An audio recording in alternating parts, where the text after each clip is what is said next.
Hi hello എല്ലാവരും സുഖമായിട്ടിരിക്കുന്നു എന്ന് വിചാരിക്കുന്നു. ഞാനും മാമയും രാവിലെ എഴുന്നേറ്റ് ഞങ്ങളുടെ കുറച്ച് പരിപാടികളൊക്കെ സ്റ്റാർട്ട് ചെയ്യാണ്. അതിന് മുന്നേ ഞങ്ങൾ കുറച്ച് നേരം ഇങ്ങനെ കഥയെല്ലാം പറഞ്ഞിരിക്കും കേട്ടോ. വന്ന സമയത്ത് പുള്ളിക്കാരി എന്നോട് സംസാരിക്കാനൊന്നും കൂട്ടാക്കൂലായിരുന്നു. ഒരു മാസം വരെ എന്നോട് സംസാരിക്കുകയില്ലായിരുന്നു. അപ്പം അങ്ങനെയുള്ള കാര്യങ്ങളൊക്കെ ഞാൻ വഴിയേ പറയാം കേട്ടോ.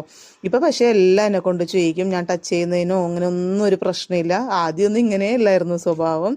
അപ്പം അതിന് റീസൺ ഉണ്ട് കേട്ടോ. അതൊക്കെ നമുക്ക് വഴിയേ പറയാം. പിന്നെ ഇപ്പം കൂടുതൽ ആളുകൾക്ക് ഒരു സംശയമുണ്ട്, മെയിൽ പേഷ്യൻസിനെ മെയിൽ കെയർ ഗിവേഴ്സ് തന്നെയാണോ, ഫീമെയിൽ പേഷ്യൻസിന് ഫീമെയിൽ കെയർ ഗിവേഴ്സ് തന്നെയാണോ എന്നുള്ളത്.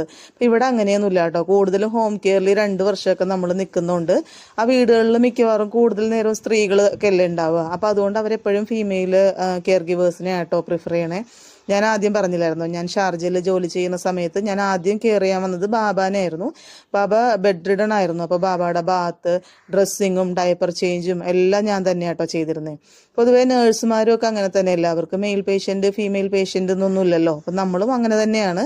പിന്നെ ചെയ്യാതിരിക്കാനുള്ളൊരു ഓപ്ഷൻ നമുക്കുണ്ട് കേട്ടോ. അപ്പം നമുക്ക് ഫീമെയിൽ പേഷ്യൻസിനെ മാത്രമേ കെയർ ചെയ്യാനായിട്ട് ഇൻട്രസ്റ്റ് ഉള്ളൂ എന്നുള്ളതാണെങ്കിൽ നമ്മൾ നാട്ടിൽ നിന്ന് കയറുന്നതിന് മുന്നേ തന്നെ നമ്മൾ ആരുമായിട്ടാണോ കോൺടാക്ട് ചെയ്യുന്നത്, ഇപ്പോൾ നമ്മുടെ ഏജൻ്റ് ആണെങ്കിൽ ഏജൻറ്റ്, അല്ലെങ്കിൽ ഓഫീസിലുള്ള വേറെ ആരെങ്കിലും ആയിട്ടാണെങ്കിൽ അവരോട് നമ്മൾ ആദ്യമേ തന്നെ നമ്മളത് പറഞ്ഞു വയ്ക്കുക. അപ്പോൾ അവരതനുസരിച്ചുള്ള ക്ലയൻസിനെ നമുക്ക് നോക്കിത്തരും. അതല്ലാന്നുണ്ടെങ്കിൽ ഇവിടെ വരുമ്പോൾ നമ്മൾ ഇൻ്റർവ്യൂ അറ്റൻഡ് ചെയ്യുമ്പോൾ അതിനകത്ത് ഫീമെയിൽ പേഷ്യൻസും മെയിൽ പേഷ്യൻസും രണ്ടും ഉണ്ടാവും കേട്ടോ. അപ്പോൾ അത്രയേ ഉള്ളൂ.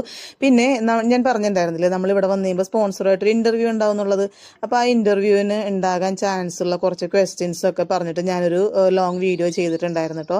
അപ്പോൾ വരാൻ നിൽക്കുന്ന ആളുകളും അങ്ങനെ ഇൻ്റർവ്യൂ അറ്റൻഡ് ചെയ്യാൻ നിൽക്കുന്ന ആളുകളൊക്കെ ഉണ്ടെങ്കിൽ ഒന്ന് കയറി കാണണം, നല്ലതായിരിക്കും. കണ്ട് ഇഷ്ടപ്പെട്ടിട്ടുണ്ടെങ്കിൽ ലൈക്ക് ചെയ്യണം കേട്ടോ. പിന്നെ സബ്സ്ക്രൈബും ചെയ്യണേ. അപ്പോൾ മോർണിംഗിലുള്ള പരിപാടികളൊക്കെ ഇത്രയേ ഉള്ളൂ. ഇത് കഴിഞ്ഞ് ഞാൻ നേരെ ക്ലീനിങ്ങിലേക്കാണ് പോണേ. അപ്പോൾ മാമ ഇങ്ങനെ TV കണ്ട് ഇവിടെ ഇരുന്നോളും അത്ര സമയം. അപ്പോൾ ക്ലീനിങ് എന്ന് പറയുന്നത് നമ്മുടെ റൂമും മാമയുടെ ഇപ്പോൾ പേഷ്യൻറ്റിൻ്റെ റൂമും ബാത്റൂമും ഒക്കെ നമ്മൾ തന്നെ വേണം കേട്ടോ ചെയ്യാനായിട്ട്.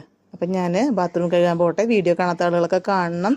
ഇഷ്ടപ്പെട്ടിട്ടുണ്ടെങ്കിൽ ഞാൻ പറഞ്ഞത് മറക്കരുത് കേട്ടോ. സബ്സ്ക്രൈബ് ചെയ്യണേ, ലൈക്കും ചെയ്യണം. അപ്പോൾ നമുക്ക് അടുത്ത വീഡിയോയിൽ